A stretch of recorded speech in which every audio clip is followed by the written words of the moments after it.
I'm still very sick at the moment from a stomach flu. I just thought I'd talk about how the last 1,000 days have been since the Nova Massacre on the 7th of October 2023. When it first happened and the war consequently broke out, I wasn't really paying attention. My mind just thought of it as a bunch of sand people fighting each other. It doesn't really have much to do with us. And all I was just seeing was the Irish propaganda about the conflict. And of course, wasn't too sympathetic.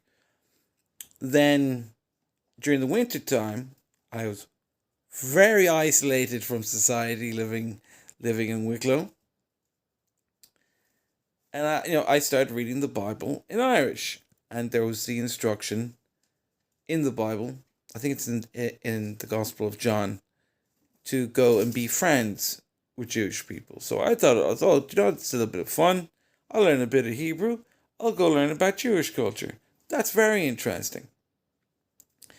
And then when I started doing that, I noticed that Irish Jews in particular were quite upset all the time. They were very, very panicky for some reason. And it took years to work out what the connection between Jewish people and Israel is, because we're not really taught about these things properly in Ireland.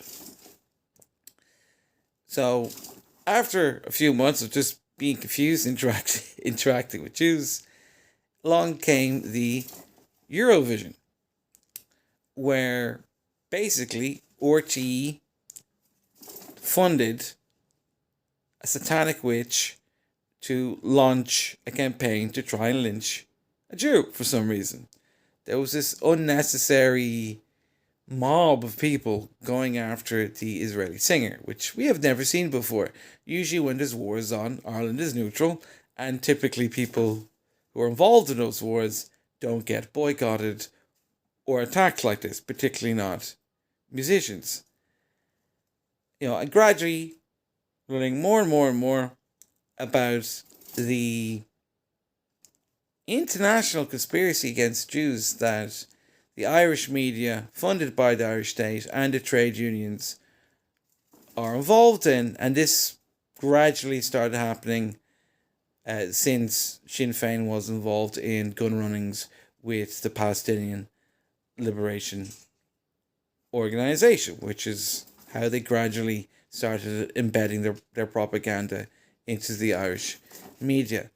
So when I started seeing those videos from the Nova Massacre, women being tied to trees, nails being jammed into their wombs, like, it's just horrific stuff.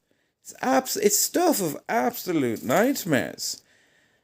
And the worst part is when you read the description of the kibbutz massacres, where like a third of those villages were destroyed by the Palestinians, and 1 million Israelis were displaced, an actual attempt of a genocide.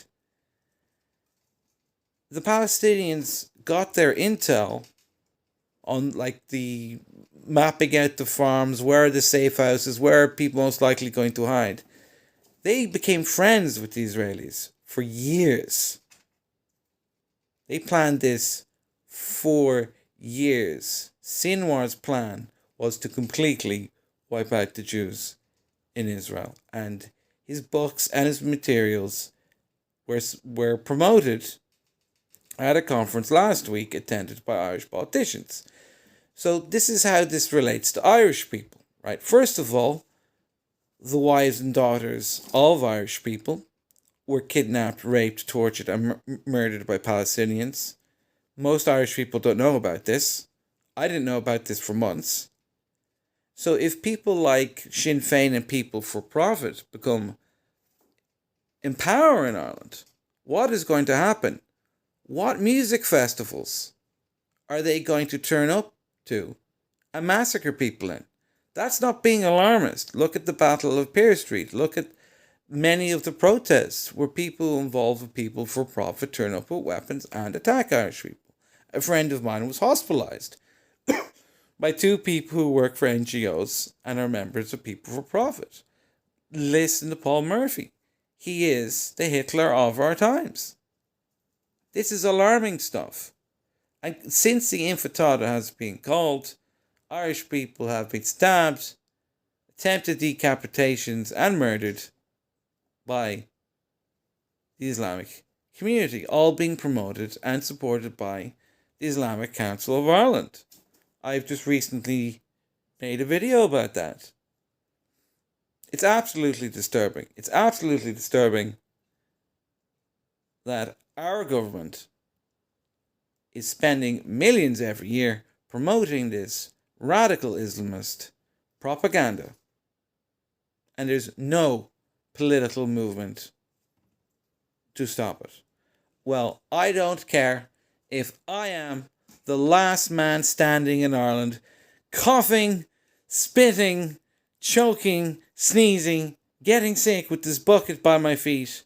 I will not surrender to radical Islam or communism. Aaron Cabral.